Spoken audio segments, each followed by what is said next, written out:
ஏன் கண்ணியத்துக்குரியவர்களே, இதற்கெல்லாம் ஒரு தீர்வு என்ன? தன்னுடைய மனோ இச்சையை அவன் கட்டுப்படுத்த வேண்டும், தன்னுடைய பார்வையை அவன் கட்டுப்படுத்த வேண்டும். அவன் முயற்சிக்கிறான், அல்லாஹ்வை அஞ்ச முயற்சிக்கிறான், தன்னுடைய பார்வையை அல்லாஹ்வுடைய கட்டுப்பாட்டில் கொண்டு வர முயற்சிக்கிறான், தன்னுடைய மனோ இச்சைகளை அடக்க முயற்சி செய்கிறான். ஆனால் அவனை மீறி ஷைத்தானுடைய தூண்டுதலின் காரணமாக அவன் பாவங்களில் குற்றங்களில் விழுகிறான் என்றால் என்ன காரணம்? அல்லாஹ் ரப்புல் ஆலமீன் அவனுடைய மார்க்கத்தில் வாலிபர்களுக்கு அல்லாஹ் கடமையாக்கி இருக்கிறான். எதை?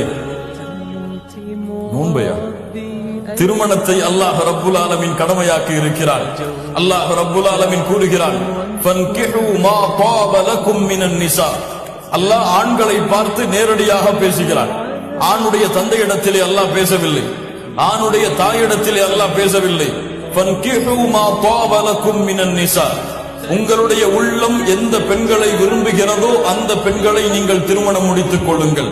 ஒன்றா, இரண்டாக, மூன்றாக, நான்காக, அதில் நீங்கள் நீதியாக நேர்மையாக நடக்க முடியாது என்று தெரிந்தால் ஒன்றுதான் உங்களுக்கு.